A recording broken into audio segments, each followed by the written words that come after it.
तो नमस्कार दोस्तों, मैं हूं आपके साथ कौशलेंद्र प्रताप सिंह और आप देखना शुरू कर चुके हैं प्रजातंत्र टीवी। भाजपा के वरिष्ठ नेता राजीव प्रताप रूडी द्वारा कोरोना महामारी के दौरान अमानवीय व्यवहार अर्थात एम्बुलेंस जैसी महत्वपूर्ण व्यवस्था को छुपाकर रखी गई थी, मगर इसका खुलासा करने वाले पप्पू यादव के खिलाफ ही उल्टा मुकदमा करके उनकी गिरफ्तारी की गई। मैं कह सकता हूं ये लोकतांत्रिक और स्वतंत्र विचार के खिलाफ कार्रवाई की गई है। मेरे दोस्तों, मेरा सवाल यह है कि क्या सरकार के निकम्मेपन को उजागर करना भारी पड़ा है पप्पू यादव को? कोरोना महामारी जैसी दूसरी लहर में जहां नेता अभिनेता अपने प्राण की रक्षा कर लिए अपने घर में छुपे हुए हैं, चाहे वे सत्ता पक्ष के हों या फिर विपक्ष के, उस दौर में अपनी जान की बाजी लगाकर लोगों की सेवा करने वाले पप्पू यादव पर किया गया ये कृत्य मानवतावादी और मानवाधिकार का उल्लंघन है। दोस्तों, हमने इस वक्त में नेता, अफसर और प्रभावशाली लोगों को इस संकट की घड़ी में असहाय पाया है। उनको ऑक्सीजन और दवा तक नहीं मिल पा रही है। पप्पू यादव ने अपने सीमित संसाधनों से असहाय लोगों की मदद कर रहे हैं और लगातार सरकार की नाकामियों का खुलासा कर रहे हैं। सरकार के निकम्मेपन को जग जाहिर करने वाले पप्पू यादव शुरू से ही सरकार की नज़रों में गड़ रहे थे। इसीलिए मुख्यमंत्री नीतीश कुमार और प्रधानमंत्री नरेंद्र मोदी ने अपनी नाकामियों को छुपाने के लिए पप्पू यादव को गिरफ्तार कराया है। मेरे दोस्तों, पप्पू यादव के खिलाफ कायरतापूर्ण कार्रवाई घोर निंदनीय है। तब मैं पूछता हूं, क्या इस मुश्किल वक्त में लोगों की सेवा करना गैर कानूनी है क्या?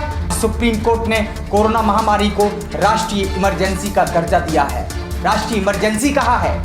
इलाहाबाद हाई कोर्ट ने ऑक्सीजन और दवाओं के अभाव में हजारों की संख्या में मरने वाले लोगों को कहा है कि यह सरकार द्वारा किया गया नरसंहार है। इतने कटु न्यायिक टिप्पणी के बावजूद भी ये सरकार इस व्यवस्था को सुधारने में नाकाम रही। उस दौर में जब देश की सर्वोच्च न्यायालय के हस्तक्षेप के बाद लोगों को ऑक्सीजन और दवाइयां नहीं मिल रही हैं, लोग सड़कों पर मरने को मजबूर हैं, उसमें पप्पू यादव सीमित संसाधनों की बदौलत गरीबों के लिए दवा, भोजन इत्यादि की व्यवस्था में कर रहे हैं। क्या ये सेवा करना गैरकानूनी है? मैं माननीय मुख्यमंत्री नीतीश कुमार को पूछना चाहता हूं कि अगर ये गैरकानूनी है तो फिर राजीव प्रताप रूडी जो संघ के समर्थक हैं, भाजपा के सांसद हैं, वो क्या महान मानव हैं क्या, जिन्होंने एम्बुलेंस तो घर में छुपा के रखी और एम्बुलेंस को किस में लगाया? बालू ढोने के लिए। राजीव प्रताप रूडी के दिल में के शरीर के अंदर क्या दिल नहीं है? क्या सिर्फ टीवी पर अच्छी बातें बोलना राजीव प्रताप रूडी का सिर्फ यही काम रह गया है? मैं पूछना चाहता हूं राजीव प्रताप रूडी को कि आप एक बात बताइए, आपकी पोल पप्पू यादव ने खोली, आपकी पोल पप्पू यादव ने खोली, अन्यथा सारण की जनता तो आपको भगवान मानती थी। आपको इतने बड़े मार्जिन में आपको वोटों से आपने जो जीता वो सारण की जनता की वजह से, और उसी में आपकी राजनीतिक जमीन न खिसक जाए, आप पप्पू यादव से डर गए। आप डर गए और ये कार्रवाई करवाई। मैं राजीव प्रताप रूडी जी से पूछना चाहता हूं, यह गैर कानूनी काम था क्या? पप्पू यादव तो सेवा कर रहे थे, नहीं ना? इसके लिए उनके खिलाफ मुकदमा दर्ज करके कार्रवाई आपने की, लेकिन ऐसा होना नहीं चाहिए राजीव प्रताप रूडी। उल्टा इस जघन्य वारदात को जनमानस के समक्ष लाने वाले पप्पू यादव के खिलाफ आईपीसी की धाराओं में मुकदमा दर्ज कर कार्रवाई की गई। यह दर्शाता है यदि आप सरकार के खिलाफ आवाज उठाओगे तो फर्जी मुकदमे लगाकर आपको जेल में डाल दिया जाएगा। लेकिन फिर मेरा वही है, बड़ा सवाल यह है कि इमरजेंसी नहीं तो क्या है?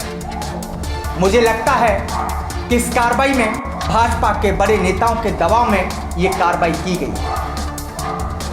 अतः मेरा तो पटना उच्च न्यायालय से यही विशेष अनुरोध है कि इस मामले में हस्तक्षेप करें और पप्पू यादव की तुरंत रिहाई का आदेश दें, ताकि संकट की घड़ी में पप्पू यादव असहाय लोगों की निरंतर सेवा करते रहें।